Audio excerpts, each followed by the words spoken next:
I'm Tom. I'm Tom Merrill, grateful member of this great community. Any last people, come take your seats and greet your neighbors.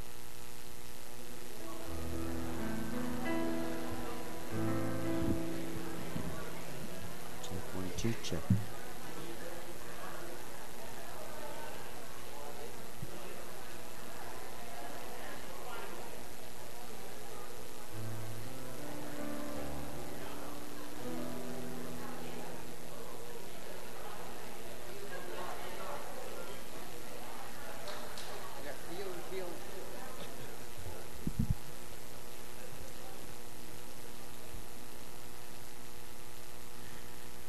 There's a saying that when one door closes, others open. Please take this time to close your cell phones so that you can fully open yourselves to the spirit of song and sacred word this morning. Every little cell in my body is happy. Every little cell in my body is free. So your cell phones. All right, we don't have no PowerPoint today, so we're going to do a simple chant. Jump in the gun. Really? You got more to say? I got more to say. Tom's got more to say. Look out. Welcome to the Golden Gate Center for Spiritual Living. We honor you wherever you are on your spiritual path, knowing that there is something here for you this morning. I'd like to tell you a story. It comes from a two-frame cartoon that I'd seen many years ago. The heading of and I should preface this, that our philosophy is of oneness, not duality or triality. There's not God separate from devil, separate from us. There's just one. So given that warning, the heading of this in this cartoon, the first frame has cafeteria in hell. And in this frame, you see a large room about the size of this one here with about 80 people, long tables the length of the room. Everyone's got their arms strapped to a board behind their shoulders. And to eat, they have to reach down, grab some food out of their dish, and try. Well, they can't swipe it off, shake it off if they don't get it in there.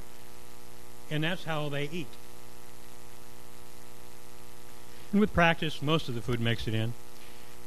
The second frame is cafeteria in heaven. The room, large room about the size of this, about 80 people in the room, long tables, food dishes on the table. Everyone's got their arms strapped to a board. What they're doing is grabbing some food out of the dish, feeding it to the person next to them. And somebody is then feeding food to them. So why do I tell this story? There takes about 24 people to produce one of these Sunday services. And people are doing it every week or once a month or whenever they're available. And people are contributing in other ways. Being a service brings me joy. And I appreciate more the Sundays when I'm not up here or back at the video system, being able to appreciate the service being provided to me. So I offer you this joy. Find somebody who's serving and see where you might be able to find some way to contribute, whether it's once a week or once a year. So at this point, please join us in our morning chant. We'll be led by Bodhi, and this will then be followed by a spiritual mind treatment offered by our very own Reverend Sarah to take you deeply into your center. Thank you. It's a simple chant called From the Heart.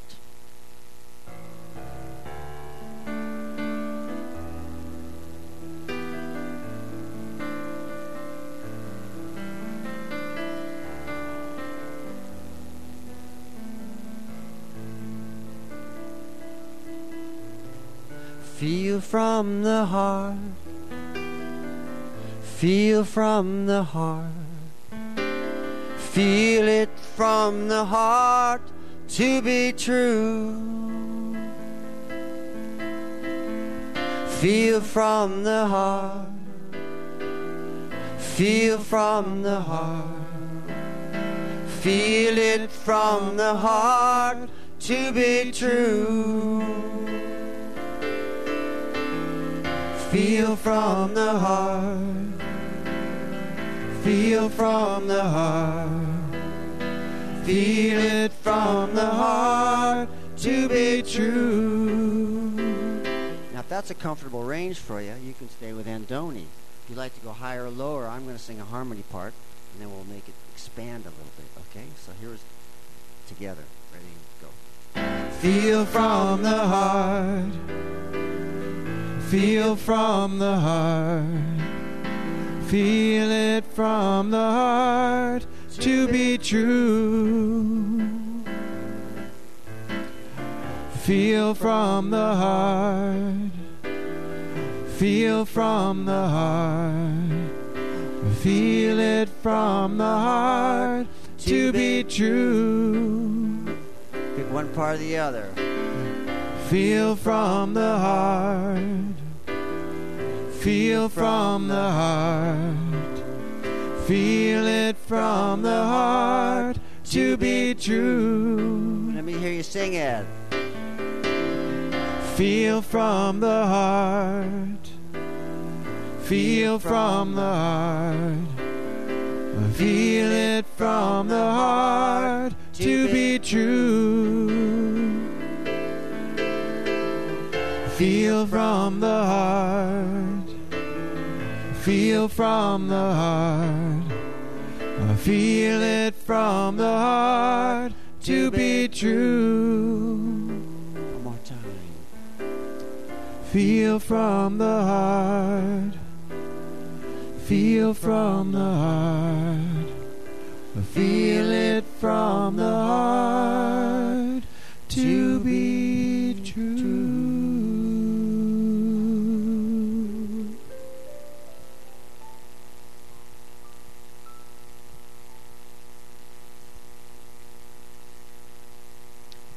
Good morning, everyone. My name is Janet Carol Ryan, and it's my pleasure and privilege to offer the opening prayer this morning. Reverend Carol is at the glorious Church of the Redwoods with the Women's Spirit spiritual retreat this week, and so we include her and all of the extended members of our community as we join in prayer, as we feel from the heart. We tune in to the infinite heart, the divine within each and every one of us, in every blade of grass, in every season.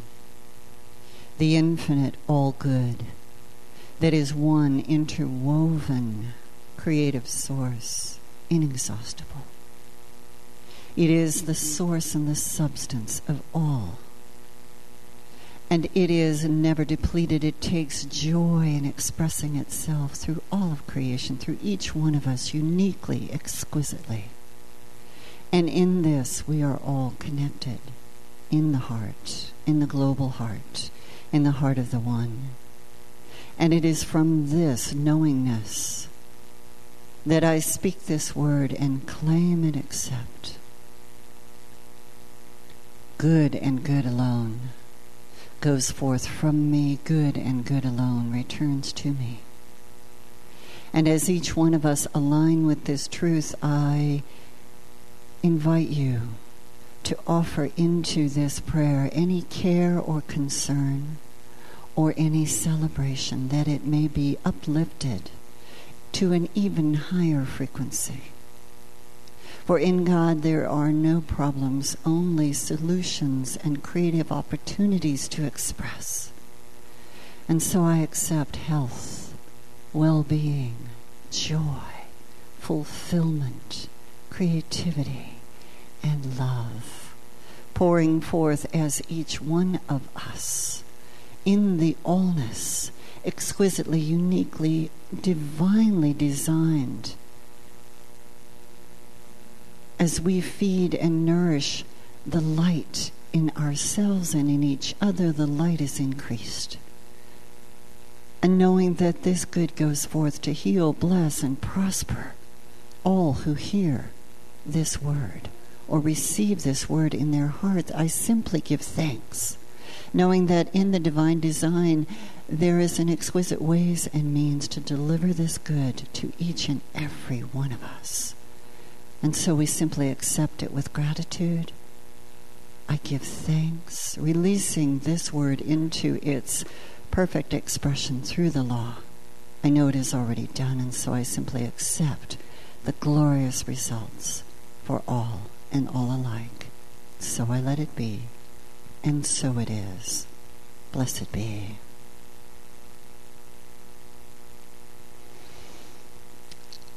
And now it is our joy to receive one of our beloved musicians, Andoni. Andoni, is there anything that you would like us to know about you? Many of us have had the delight of receiving your gift of music here in this community. Is there anything specifically you'd like us to know about you? Well, I'm a professional singer. I sing a lot in Marin and around the Bay Area, and I have a couple of bands that I sing with, and I also sing solo. And in case you want to come check me out, doing like jazz and dance tunes and stuff like that, I'm at Taste of Rome, which used to be Cafe Trieste in Sausalito, this Friday, the 28th, from 7 to 10, with my band. And I have some CDs for sale, uplifting, inspirational, positive music CDs after the service. Awesome. So let's receive this gift of music from our hearts and from Andoni's hearts. Please offer a warm welcome to Andoni and Bodhi for our music today. Thank you.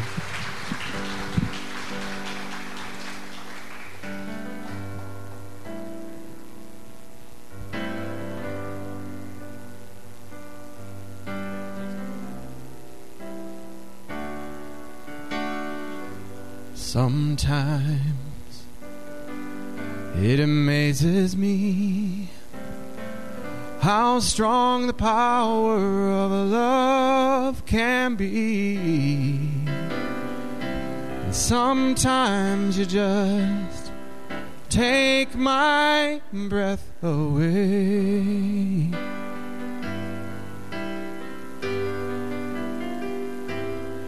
You watched my love grow like a child, and sometimes gentle and sometimes wild, and sometimes you just take my breath away.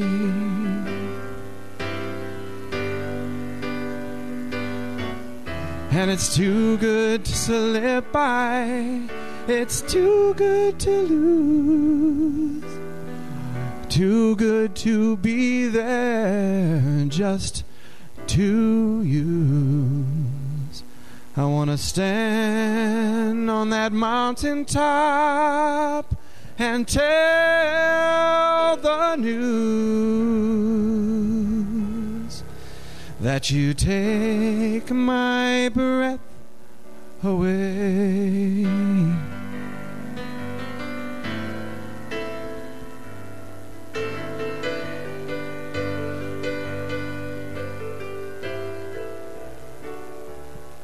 Your beauty is there in all I see, and when I feel your light in me, ooh, don't you know you just take my breath away.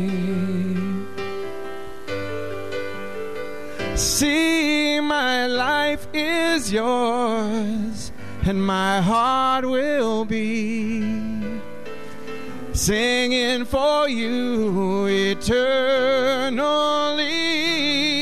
And ooh, don't you know you just take my breath away.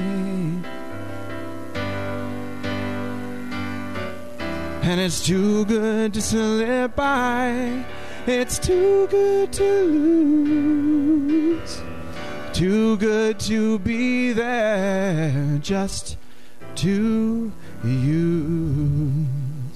I want to stand on that mountaintop and tell the news that you take my breath away.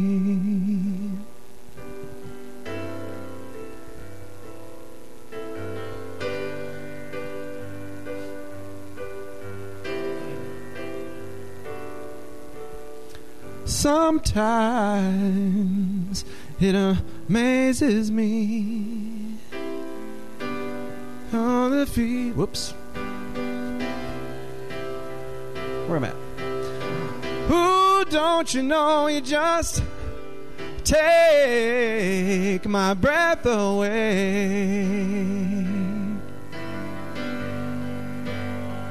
Ooh, my life is yours, and my heart will be singing for you eternally.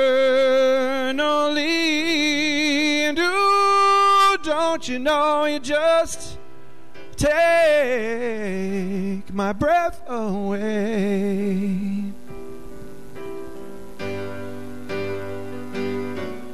And it's too good to slip by. It's too good to lose.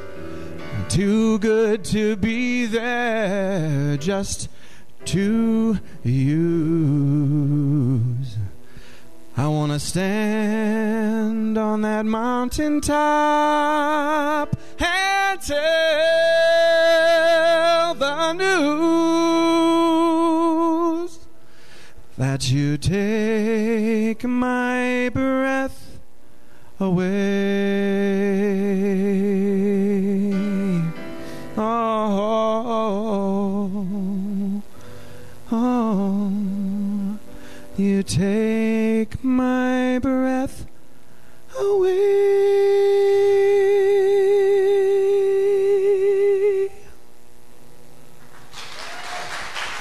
Thank you.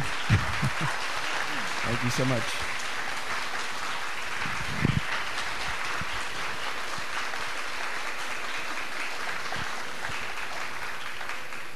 Thank you, Andoni. That was really beautiful. So my name is Margaret Shublin, and I'm the platform assistant today. I'm also a licensed practitioner here at the Golden Gate Center for Spiritual Living. And today's gratitude is for our Sunday service teams. This is a very large team, a big team that has a distinct group each and every Sunday. And we could not do the Sunday services without this large and dedicated group of people under the direction of Linda Kaczynski. So could all the team members please stand so that we can give you some love? So everybody who works on any of the Sunday teams.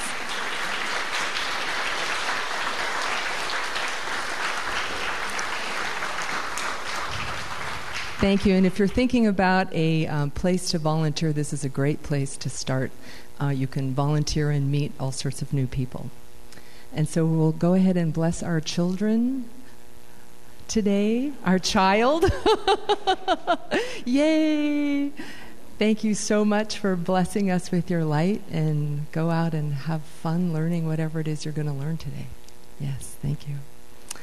All right, so Reverend Carol's foundation class is now scheduled for a daytime slot. So you have a choice of picking Tuesday, Wednesday, or Thursday. There's a sign-up sheet over at the education table over there. So please sign up today. It'll be starting at, I believe, the first week of October. So sign up today and please write whatever date works for you, or whatever time and date works for you.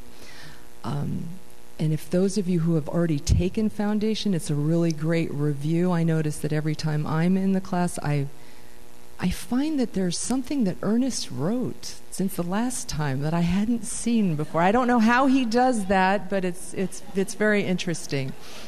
Also, Gail Durkin will be teaching the Quick Start class. That it will be the last Sunday of the month, September 30th. And this is a powerful overview of our philosophy, and it's given in a fun and easy format, so please sign up for that today. And also, save the date, October 22nd. How many of you have seen Edwene Gaines? She is an absolutely fantastic prosperity teacher. So if you want your world rocked in a good way, she has a book out that's called The 4 Spiritual Laws of Prosperity. So she will be here on, well, not here, she will be at the Unity in Marin on October 22nd, which is a Monday night from 7 to 9 p.m. This is given on a love offering, so money cannot be an object here. So love offering, if you would like your world to be changed for the better, definitely go. I'm actually one of her master prosperity teachers, and she is, how would she say? She's a hoot. Okay. All right, what else is going on? So read your bulletin for more that is happening here at the center. And also, first-timers, we absolutely acknowledge anyone who is here for the first time. You are very welcome here, and you're a perfect expression of the divine. And please, for those of you who see somebody new that you don't know, make a new friend. What I have noticed is I usually sit over there. I don't really know the people on this side. So they might have been here for, I know, so mix and match, right? So welcome, hug somebody new today. Go ahead with, it's you. Back to Janet. What a beautiful job Margaret did with the announcements. Thank you. So our theme today is heart. Each week of this year, we are selecting a theme as our tool for transformation. And you'll notice that there's a mystical tree over here, and each leaf represents one of the Sundays of the year. And so we've already filled in a lot of this tree with essence words and practices and affirmations, and one of them will light up for you. And I hope that today heart lights up for you, because we all have one, and we get to share heart in everything that we do. It was my joy to create the altar today around the theme of heart. And I know Reverend Brent's talk has to do with discovering the real you. And so I have a man reaching into the mystical portal of the heart, which is also a mirror, and it's a mirror of our life experience, and it's also bigger than we are. So as we reach into the heart and access the heart, we have access to the greater all that is.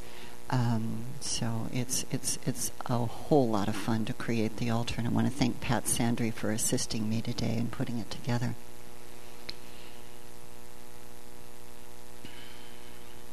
Reverend Brent, would you come up?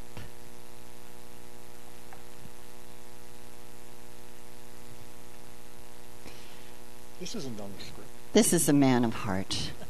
Everyone who has had even a moment with Reverend Brent knows how he is so fully present in his heart to be with and to receive and to share the light and the life of God that he is. And his ministry is a heart-guided ministry. Imagine to be a chaplain, to witness the passage of people who are in hospice care.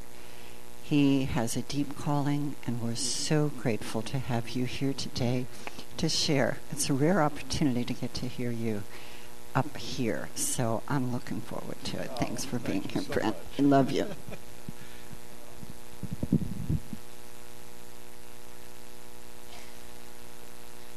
Thank you, Janet.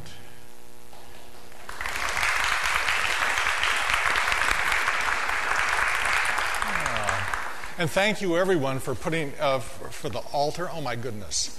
When she showed me that this morning, reaching into the portal of the heart. Excellent. And thank you, Margaret. And for everybody who came today, welcome. It's so nice to see you. Is this on? Okay. I'll use my big voice. How's that? Okay. Well, it's a joy to be here, and thank you so much. Reverend Carol said, I think about 3 weeks ago, it started me thinking about this. She said she loves going to the ministerial school graduations and to the ordination of new ministers, because she likes hearing their stories, their calling. What was the sign? The clouds parting and the booming voice, all those things, and what a beautiful thing that is. And I was sitting back there, and I went like, Did I have that? But actually, when I was preparing this message for today, I remembered some things. And yes, I did. So I want to share that with you. My path to ministry, I was a practitioner in Albuquerque at First Church and been very active in that church. That's where I found religious science.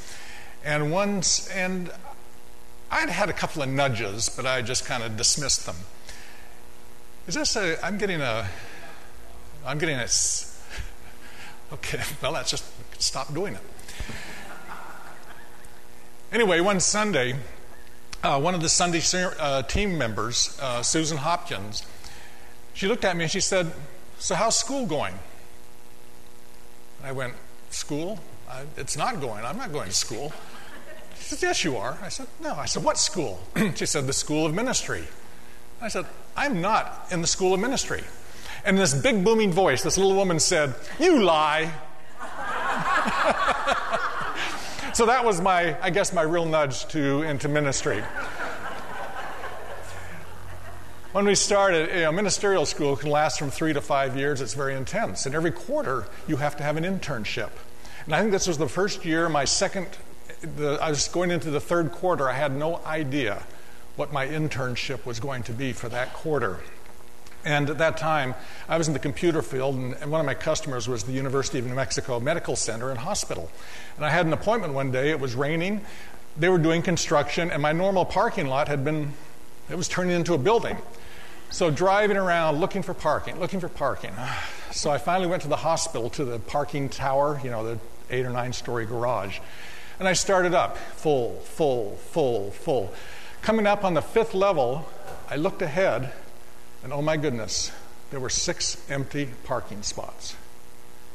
So I said, in religious science, when we first start this practice, we're talking about manifesting princesses, parking places, and palaces. Well, I just manifest my parking place. So I get up there, I get closer, and there's a sign on each one. It said, "Reserved for hospital chaplain." And I went first I went, "Yeah." And then I went, "Wait, chaplain. I can do that." So I parked, not there. I finally found my parking place. I went to the appointment. After the appointment, I went to the hospital. I said, "Where's the chaplain's office?" I went and knocked on the door. Dave Hedenberger invited me in, said, "So what can I do for you?" I said, "What does it take to be a chaplain here?" And that's where it started. So I actually had a sign.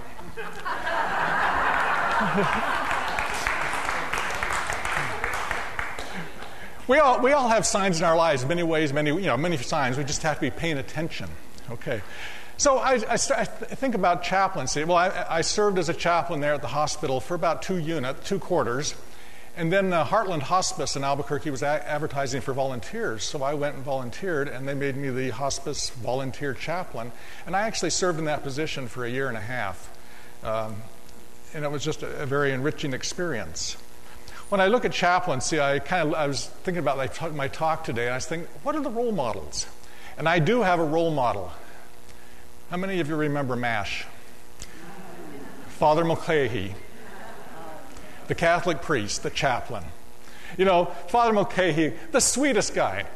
And he was kind of bumbled around a little bit, but when it really came down to it, he had the right words, he had the right wisdom, and sometimes just being there, just that smiling, beaming presence was all that was needed. So that, I think, Father Mulcahy, he was my role model. Chaplains are basically in service to others. But we're also in service to ourselves. We're here to serve others and to looking for their higher and their greater good. Chaplains show up in many settings. The military, some schools and colleges have chaplains, and hospice and hospitals chaplains. I am trained and certified as a hospice chaplain, and what I do in that role is I'm serving the patients, their families, and the staff. When I was at Marin General for 3.5 years, I probably spent as much time chaplainly ministering to the staff as I did with patients, because they have they need that. And they're very grateful to receive that. Well, some people say to me, "Well, Brent, you're dealing with death all the time. That's terrible. How can you do that?" All right.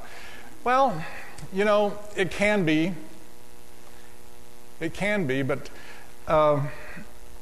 when we think about death, and of course, whenever I'm preparing a talk, I turn to God's dictionary to see what God has to say about death, about other things. And this is very appropriate. Death comes from the Latin word datum, which means given. I'll just read this to you. Psychologists say that death is the ultimate fear for most people. And yet we experience death daily in one way or another. The sun dies each night and is reborn in the morning. Our cells die daily, and every 7 years, every single cell in our body has been replaced. So why are we afraid of death? I think it depends on what you believe about it. If you think you're going to heaven, you'll experience heaven when you die. If you think you're going to spend time with the worms, you'll meet worms. And every other thought you have in between about what comes next. As far as I know, every single one of us will die. And the deeper Latin etymology tells us why. Death is a given. It's part of the deal. It's the end of the contract. We know we will die. A few of us know when. So since it's a given, what do you say we get on with the business of living and let death meet us when it's time? Ask yourself, how can I deal with the given of death today in a life-giving way?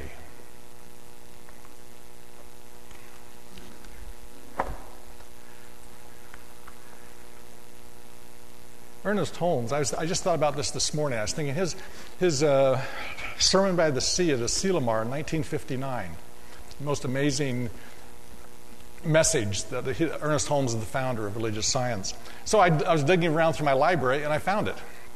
Because I thought what it was saying, I thought there was going to be something in here that would just match perfectly, but not exactly. But then I found this other thing that I wasn't expecting. There are no coincidences, are there? No. Anyway, he's talking, and this was his last Asilomar. This was in, September or August, and he passed the next April. And he said, I'm just going to read this one paragraph here. He said, one cannot but feel from the human point in such meetings as these that it's entirely possible one might not be here next year. This is a complete indifference to me because I believe in life. I feel fine, and such an event is merely the climax of human events in anybody's life. He's talking about death. And it's something to be looked forward to, not with dread or fear or apprehension, but as the next great adventure, the one we should all be very happy and glad to experience. And he was influenced so much by Ralph Waldo Emerson. And Emerson said, death is the doorway to the infinite, the doorway into the infinite. So how does this have to do with the real me stepping forward? The title of my message is, will the real me please step forward? So I'm going to share with you some of the things I've learned and gained from my work. But also I want you to be thinking about what is waiting for each and every one of you to emerge. There is something wanting to emerge from you, from within. What is that? And we're going to talk about that and how to, I won't say hasten the process, but to enable that process to happen. I love chaplaincy. It's very fulfilling. It's the most fulfilling work I've ever done, period. And what I like most about it is spending time with patients and their families, but hearing their stories, hearing their experiences. And most of the people I deal with have been around the sun many times. And with that, they have a collective wisdom. And just sharing that, just how they share that is so amazing and thrilling and it's just a heartfelt experience. In the hospital, you're dealing with, there's more immediacy, there's more crises, there's more patients. And you still get this, because I always gravitated towards palliative care or comfort care on the 5th floor at Marin General. You have this, you get these experiences, but they're briefer. That's why I enjoy hospice, because now I can go into the people's homes and I can see their stories. I look around, I see the photographs, their memories, and they're telling the stories, and you can see it and feel it. It's a very enriching time for me. You know, both hospice and hospital have the same goals. One is patient healing and sending them home. But a lot of times in hospice, we send them to another home, not their, yes, that's. The role of a chaplain is not to fix anything or make better. It's a ministry of presence. You meet them exactly where they're at. And you're listening for clues in your conversation with them. You want to be real, you want to be present, you want to be authentic with them. You want to speak the truth. But you want to listen to your intuition to see where you're at, to ask the open-ended questions. And sometimes, and it's okay to sometimes say, and they ask you something, you say, I don't know. And it's okay for them to say, I don't know. But sometimes you get this intuitive nudge that they're waiting. There's an invitation to go deeper. And when you have that invitation to go deeper, that is when you get to really experience the essence of an individual. When they are willing to take that next step with you, to do a life review, to talk about forgiveness, to talk about any do-overs that they wish they could do. Any unfinished or anything needs to come to closure, any unfinished business in their lives, any regrets. What needs to be healed? What are their fears and anxieties? What's the sadness about this disease or this illness? And what are you going to miss the most? And what do you think your purpose in life has been? It doesn't happen all the time, but when somebody is willing to take that step with you and open up, it's just it's incredible. A couple of times, not too long ago, a gentleman in San Jose, he had just come into the hospice service, and I saw him like 2 days after that. And his son was sitting there, and he was in bed, and I was surprised how strong he was, his voice. And he had me sit right next to him. He had an elevated bed, and I'm just right here. We were right like this, and we're just talking. And I offered this invitation to him. I don't know what words I used, but he was open.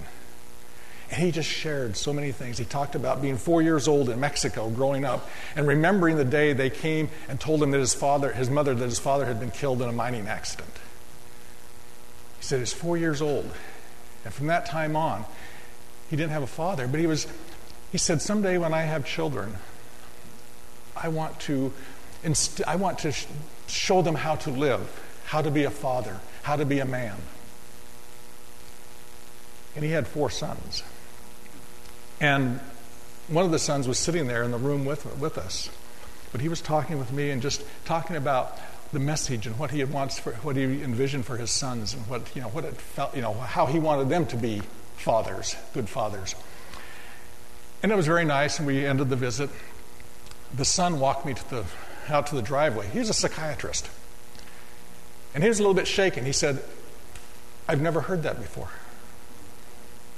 I've never heard my father talk about that before. He said, my other brothers are coming this afternoon, and we're going to sit and we're going to talk about this. And we know that he's been such a wonderful example, but we didn't know that he was making it up as he went along. And he was just, he was shooken. He said, this is incredible.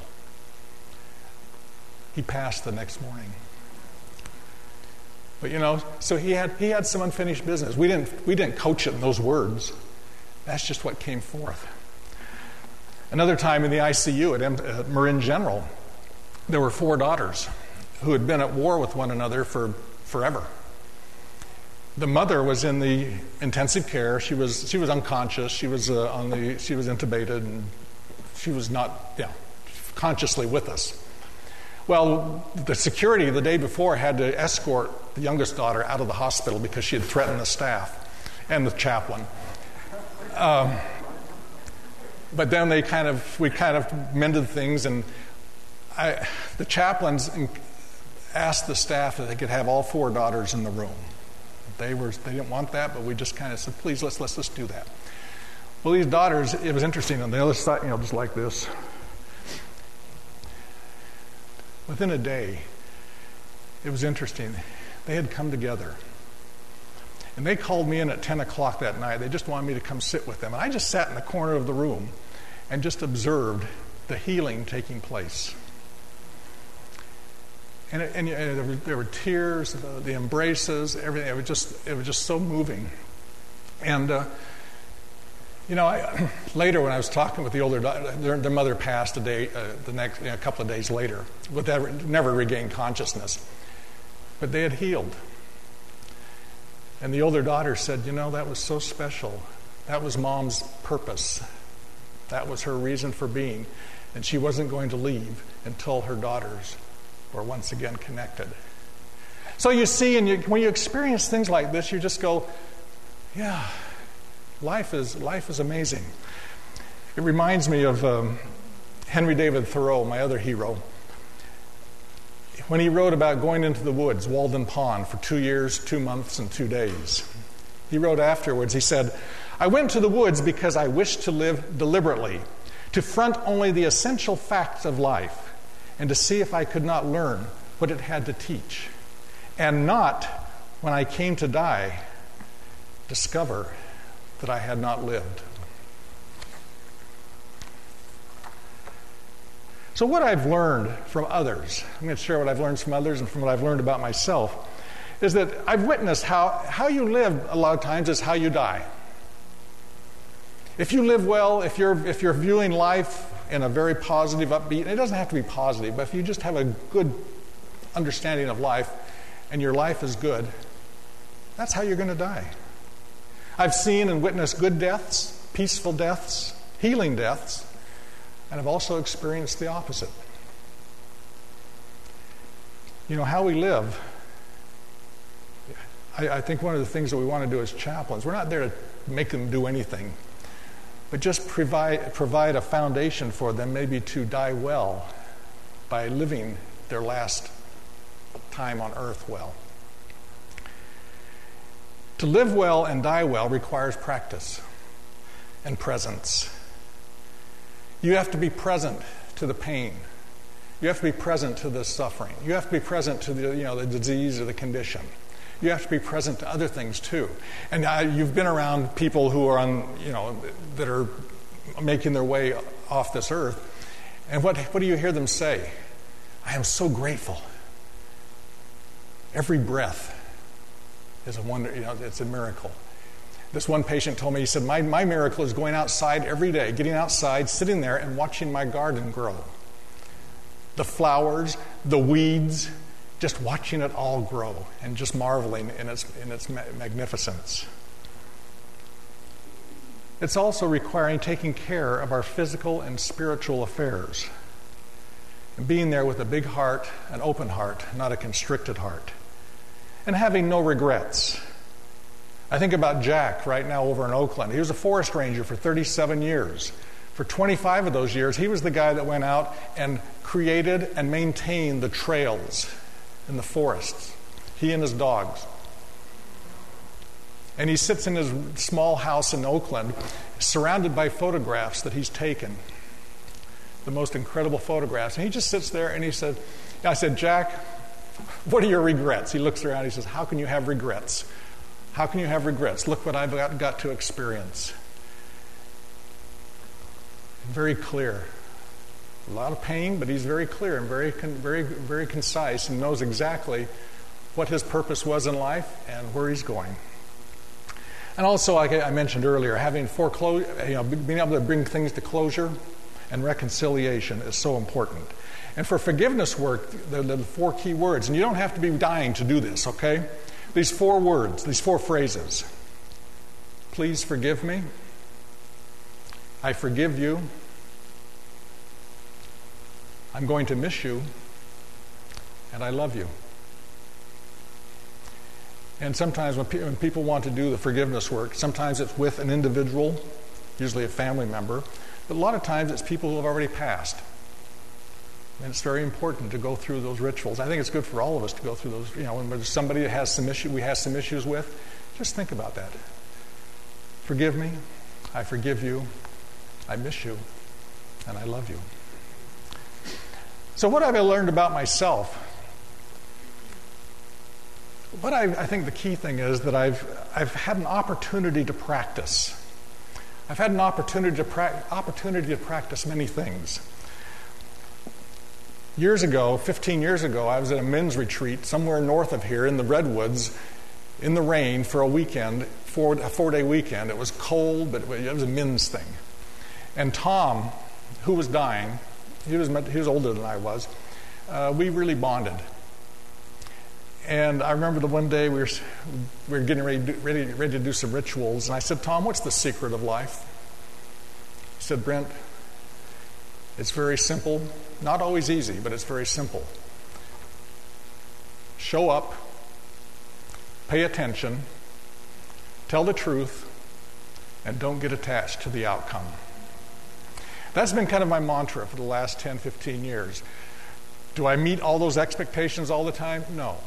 But that's something to shoot for, to show up, pay attention, tell the truth, and don't get attached to the outcome. Ralph Emerson also said, I'm paraphrasing, he said, and getting your bloated nothingness out of the way. That's my other lesson. When I did to be a certified chaplain, you have to complete a year residency. I did that at GGCSL. And the whole purpose, I think the main purpose of that residency was to get your bloated nothingness out of the way by first recognizing what your bloated nothingness is. What your opinions, what your biases, what your judgments, So you're not taking that into the room. Or you're taking it into the room, you just have to be very aware of it when you're with a patient. You're not there to share your stuff, either verbally or in your mind with them. You're there to be almost a blank slate. So getting my bloated nothingness out of the way has been just a tremendous gift. Not always successful, but it's a work in progress. And the other one, the other gift, the really gift, for some of you who know me, know that I'm expressive. Some have called me Tigger. So taming my Tigger. Chaplaincy has helped me tame my Tigger. Because the last thing you want in a hospital room or a hospice, is a chaplain come bouncing in, just, wow, yeah. No. Bruce Murphy, the chaplain at Marin General, he teaches all the new chaplains. He said, chaplains do not run. And he turned to me and he said, and chaplains do not hop and skip.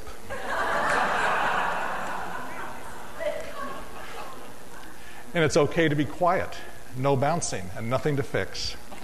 But on a more serious note, what chaplaincy has shown me, or have given me the opportunity, it's given me the time and space to contemplate my inner life and the outer life.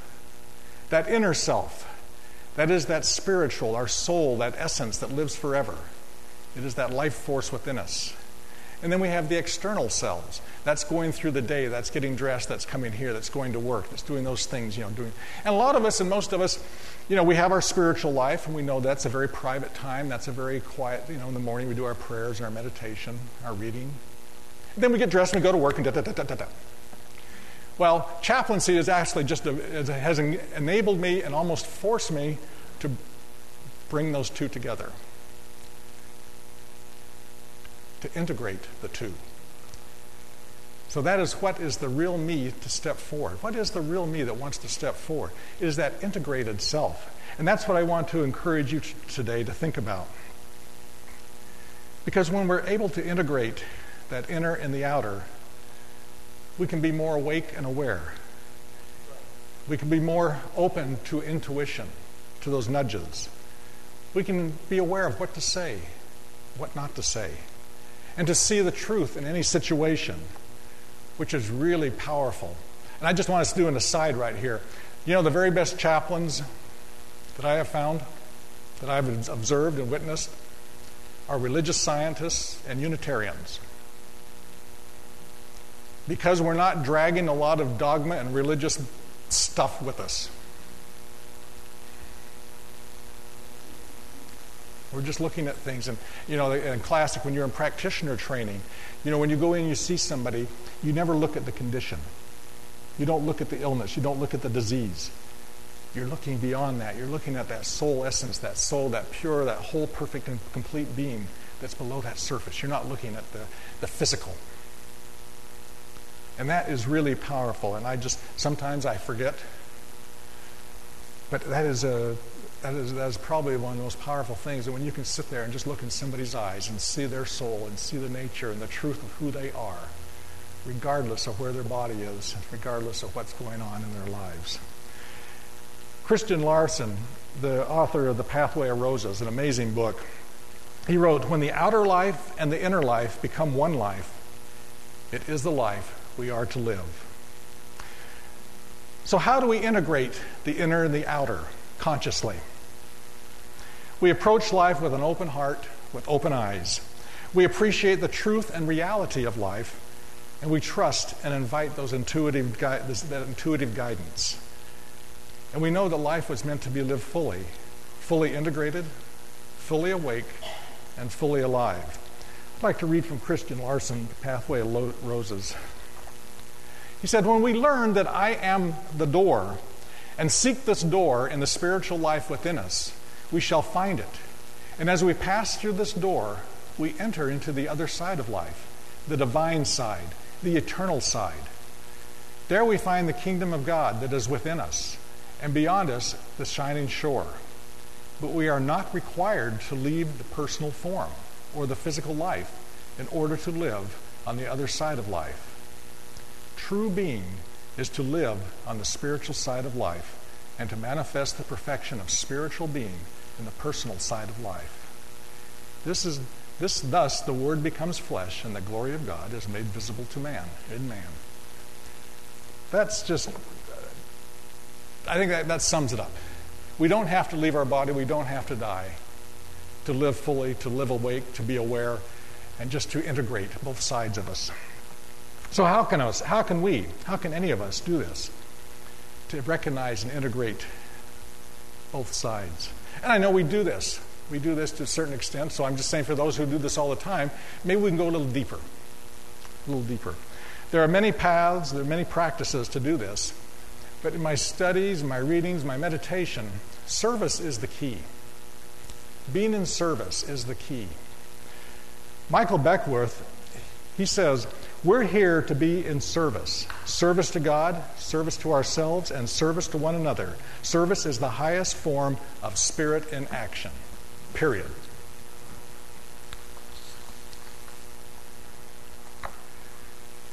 So how are we in service to ourselves? When we're in service to ourselves, we have an opportunity to discover who we really are. We have an opportunity to discover our purpose in life. We have an opportunity to practice self-compassion and forgiveness, and we have an opportunity for the real me to step forward. When we're in service to others, we have an opportunity to integrate the internal and outer self. We can release tonic chemicals into our system as opposed to toxic from our thoughts, tonic chemicals, opening our heart and eyes to what is real and being a beneficial presence. In service to God, the third aspect is this will assist us in integrating our inner and outer selves. It gives us an opportunity to live and experience life that opens up our connection with the divine, that lets us see the divine in all things, and enables us to live a richer and fuller life. Eric Butterworth, the great unity minister, I love his phrase. He said, "Your life is God's gift to you. What you do with it is your gift to God." The heart. The heart is more than just an organ and a pump. Science has found the heart has neurons. I read somewhere like 40,000 neurons. Those neurons have a direct connection to the areas of the brain that deal with emotions, compassion, love. And what they're saying is, each one of us walk around, and this heart is radiating, is communicating with other hearts. And we're walking around, and there's a field 8 feet around us. You know, when you've walked up to somebody, you make this connection, you're going, "Oh my goodness, that was a heartfelt connection." It wasn't a logical, analytical decision, was it? Yeah, you've all had those connections. So that heart is, there's a scientific base basis for its heart-to-heart connections. A compassionate heart is a caring heart. A caring heart is an awakened heart. An awakened heart is an open heart. And an open heart is a healing heart. And a healing heart is a compassionate heart. He knows that went full circle. When we allow our hearts to stay open, that is a step, that is how we can step into being. That's another way of stepping into who we really are. So if you have a nudge to take some action or to be in service, okay, over here we're going to do this. We have the analytical mind, the isolated mind, who will, whoops, not enough time. Whereas the open heart, the compassionate heart will say, spiritual law says that what we give, we receive more of. The more time we give, the more time we will have. In fact, Michael Beckwith, his message right now today at Agape is, do you have time or does time have you? The little mind might say, I'm not saying little mind, the analytical, logical mind says, I'm too busy. I'm too busy to be in service. The open heart says, the opportunity to focus on what's important. Service transforms busyness into meaningful activity. I don't know how, says the mind. The open heart says, the open heart always knows exactly what to do, what to say in all situations. And I might be resisting. The little mind says, I'm not going to do that because that's scary. I don't know how to do it. Fear, anxiety. The open heart says, be bold, confront your fears, jump in, allow the healing to take place. The mind says, I'm thinking about it, I'll give it some thought. The great philosopher Yoda said, do or do not, there is no try. Do or do not, there is no try. And Krishna was saying, Arjuna asked him, what's the best way for man to be? Basically to eliminate a lot of, thousands and thousands of reincarnations, having to come back and do this over and over and over again. And Krishna says, more is to be gained from action than from contemplation and the study of all the scriptures.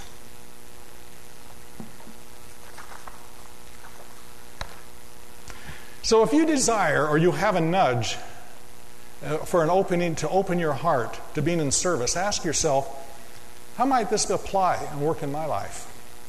Look around and see what other people are doing. Be clear. You might just say, being in service is a kind word. Being in service is lending a helping hand. Being in service, it can be many things that we do. It doesn't have to be huge. It doesn't have to transform the planet. It just has to transform you. In our spiritual community here, there are many ways of being in service. We honored the Sunday support team this morning. I have a passion for Heart to Heart. Heart to Heart is our pastoral ministry. This is the group of dedicated, committed volunteers who provide support for members who need rides for treatment, for members who have some physical problems and they can't get around. Maybe somebody needs a meal or a little grocery shopping or just maybe a phone call, connection. These are things that, Heart to Heart does. And I just want to tell you, the Heart to Heart team they're magnificent, and they have been, in the last couple of months, Reverend Carroll talked about this a couple of weeks ago, just a lot of things are going on in this community. We have a lot of members and friends who, I'm just going to use the word need. They need our support. They need our help. I wanted to acknowledge the Heart to Heart team right now. I see a few of them here. Stand up, please. Christine, Abigail, Regina.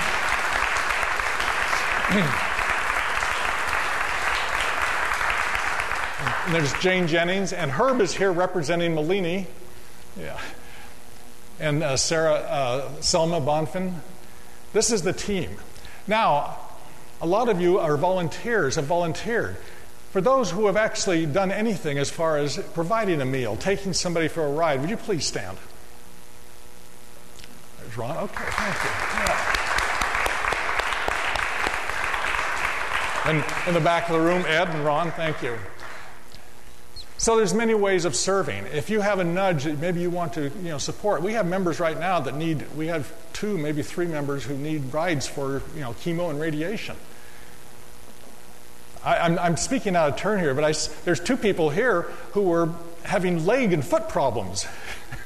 And they needed rides, they needed a little help, they needed somebody to go get dog food. So there's lots of little things you can do. And some just want a phone call once in a while just to say, how you doing? The heart-to-heart table is always around the corner here, so if you feel that nudge, take some action.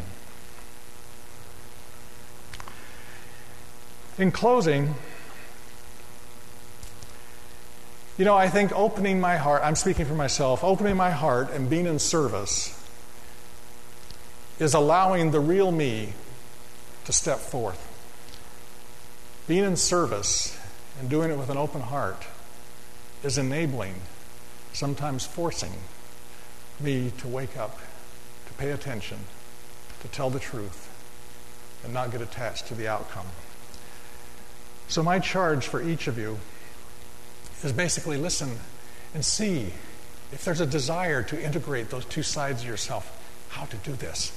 I've given you a few little pointers, some things to think about. I know you're all doing this in different ways, but just how can I maybe up the ante a little bit for myself? Christian Larson, once again, he said, it's not right to live a small life, no matter how comfortable that life may be, when we have received the gifts from the supreme life on high. And in closing, I know I said I was closing a minute ago, but I'm going to close now for sure. These are the words from Jack Kornfield, one of the founders of Spirit Rock.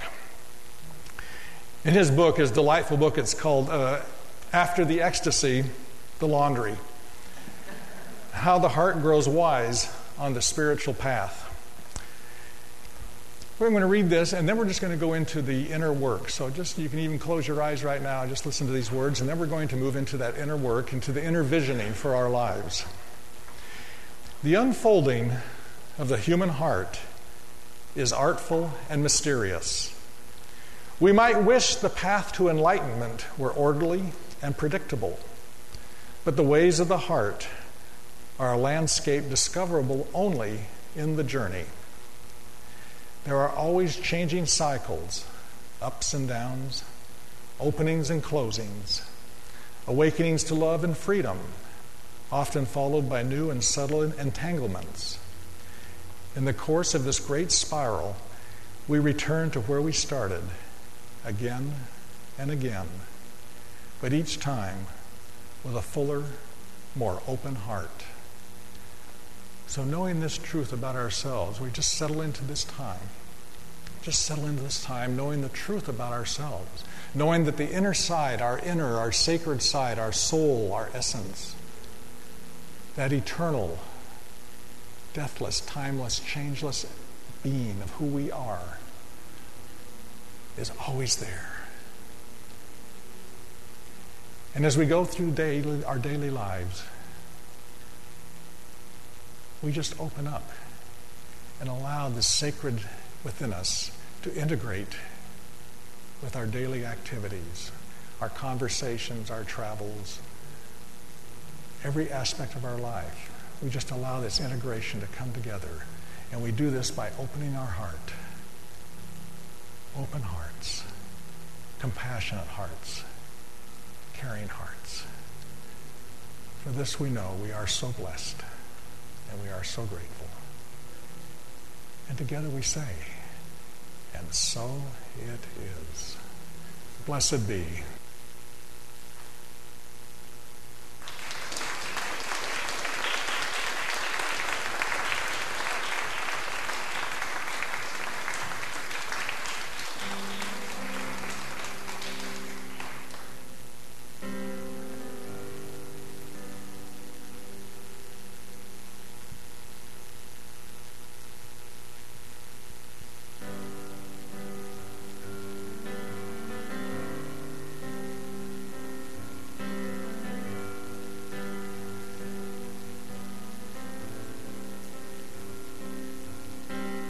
World that's always telling us how to live and selling us the next big thing.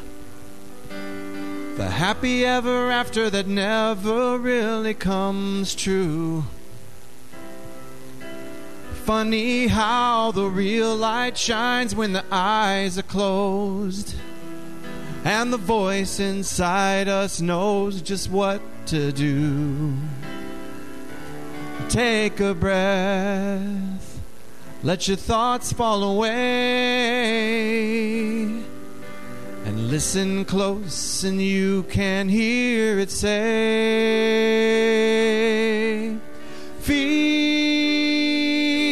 Feel the love inside you. Feel spirit rise. Open the eyes of your heart, and feel the love. Oh, feel the love.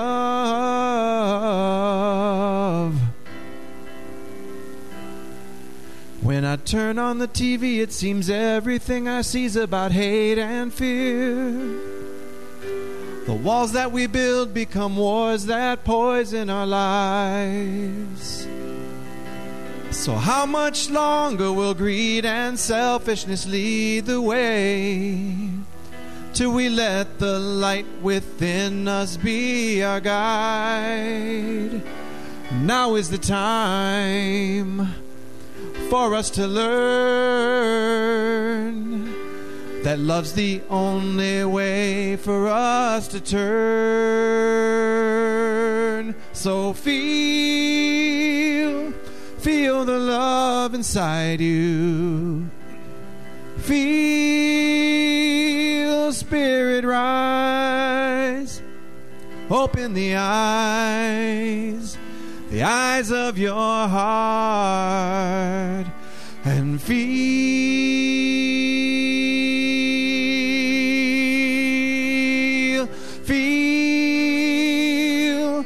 the love inside you.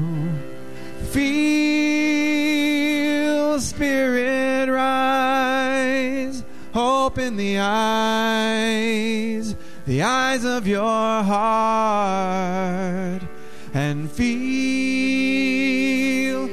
the love. Oh, feel the love. When we open our eyes, the eyes of our heart, we feel the love.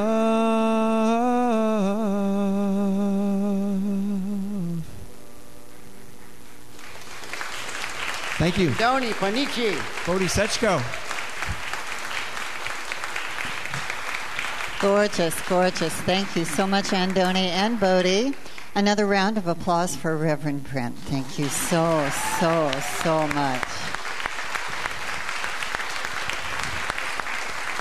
And now is the time for our conscious contributions. So would the ushers please prepare to receive the offerings, the gifts, the tithes, and know that each gift is given in the grateful heart and received with love and increased in our lives as we give forth from the infinite source.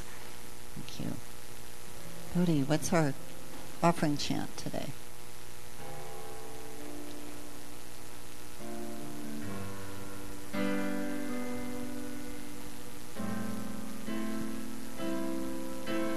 I am one with the heart of the mother. I am one with the heart of love. I am one with the heart of the Father. I am one with God. I am one with the heart of the mother. I am one with the heart of love. I am one with the heart of the Father. I am one with God. Ave Maria, Kyrie eleison. Ave Maria. I am one with the heart of love. I am one with the heart of God. I am one with the heart of God. Pick one part or the other. I am one with the heart of the mother. I am one with the heart of love. I am one with the heart of the Father. I am one with God. I am one with the heart of the mother. I am one with the heart of love. I am one with the heart of the Father. I am one with God. One more time. I am one with the heart of the mother. I am one with the heart of love. I am one with the heart of the Father. I am one with the heart. And so we give thanks for all of these blessings, knowing that each and every gift is infused with the essence of the heart. We give into and we give from the infinite source of all good that is inexhaustible. And so I know that this gift goes forth to heal, bless, and prosper all that it touches. And each of us, having given, is now open to receive greater than ever before. And so for this I give thanks. Let it be. So it is. Blessed be. And so now I'd like to invite Margaret up to offer possibly a benediction or a closing treatment. And for the other practitioners who are present, please encircle the room with your love, and the practitioners who are on the prayer table are now coming forward in service.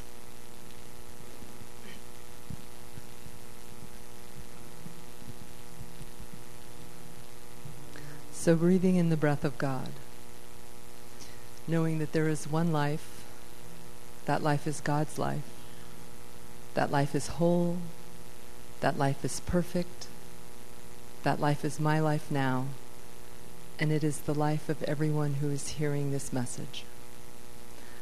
And so I, Margaret, speak my word, and I accept a shift in consciousness for everyone here today, that their hearts are open, that their lives are fulfilled, that they are leading their life's purpose easily, simply, and in grace. And so I absolutely bless every person here. I bless the abundance and prosperity that flows through their lives. I bless their purpose. I bless their open hearts. I bless their light. And so I simply release this word into the perfect activity of the law. Know that it is already completed in the mind of God, simply, easily, and in grace. And so it is.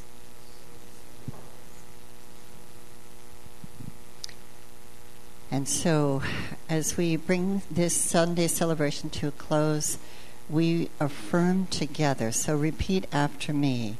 As I give the gift of compassionate service, I create a space for my heart to open. My open heart becomes a healing heart. My healing heart is an awakened heart. And my awakened heart lets the real me, my awakened heart lets the real me step forward to truly savor life. So be it, and so it is.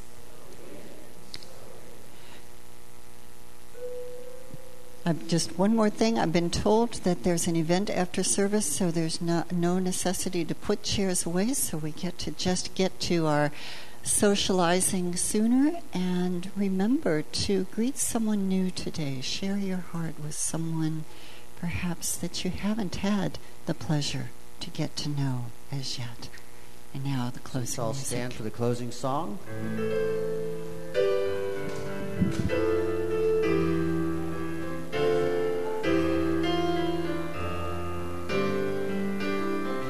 I am a prayer for peace.